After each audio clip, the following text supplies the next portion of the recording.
এটা কিন্তু কোনো ওয়াটারপ্রুফ ফোন না বা কোনো আইপি রেটিং আছে বলে আমার জানা নেই, বাট দেখি নর্মালি আসলে পানি ঢুকে কি না।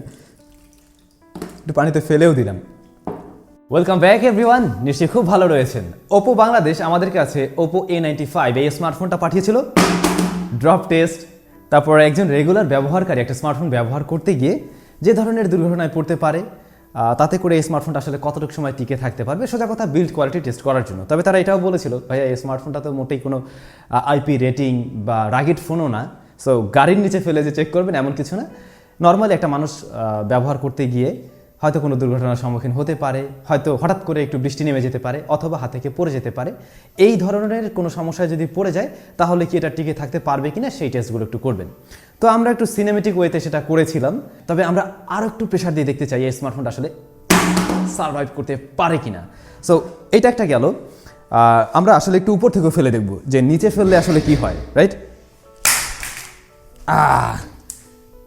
ওয়াও, ফাইনালি টিকে আছে। সিরিয়াসলি আমি ভয় পেয়েছিলাম যে এটা কিনা ফাটে, বাট ফাটে নাই। রেয়ার প্যানেলও ঠিকই আছে, কোনো ধরনের কোনো বেন্ড বা কিছুই হয়নি, ইভেন টাচ সব কিছু কাজ করছে। তো এইটুতে থেমে থাকা যাবে না, আমাদেরকে আরেকটু কিছু করতে হবে।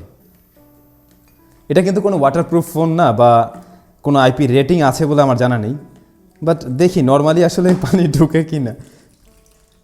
একটু পানিতে ফেলেও দিলাম। সো এখন পর্যন্ত বন্ধ হয়নি না। আমার মনে হয় নর্মালি যদি একটু পানির মধ্যে পড়ে যায়, মানে এরকম, তাতে মনে হয় না যে সমস্যা হবে খুব একটা। এখনকার প্রায় ম্যাক্সিমাম স্মার্টফোনেরই কিন্তু এই পোর্টসগুলোর ওখানে এক ধরনের রাবার গ্যাসকেট দেওয়া থাকে, রাবার শিল্ড করা থাকে, যার ফলে হঠাৎ করে টুকটাক এরকম পানি লাগলেও ঢোকার পসিবিলিটি নেই। তবে এই ধরনের এক্সপেরিমেন্ট কারো করার দরকার নেই। কেউ আবার বাসায় বসে চেষ্টা করেন না নিজের ফোন ভিজানোর জন্য, খালি কেন করবেন? কারণ আমাকে দিছে ভাঙার জন্য, নষ্ট করার জন্য, সো আমি ট্রাই করতেছি।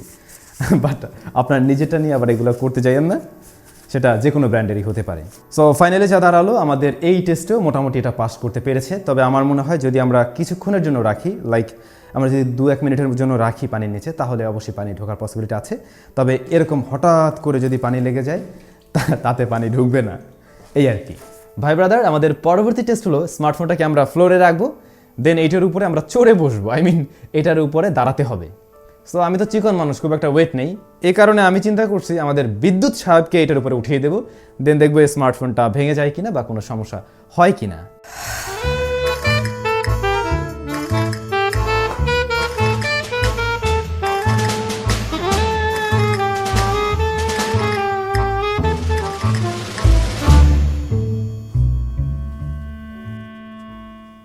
ঠিক আছে,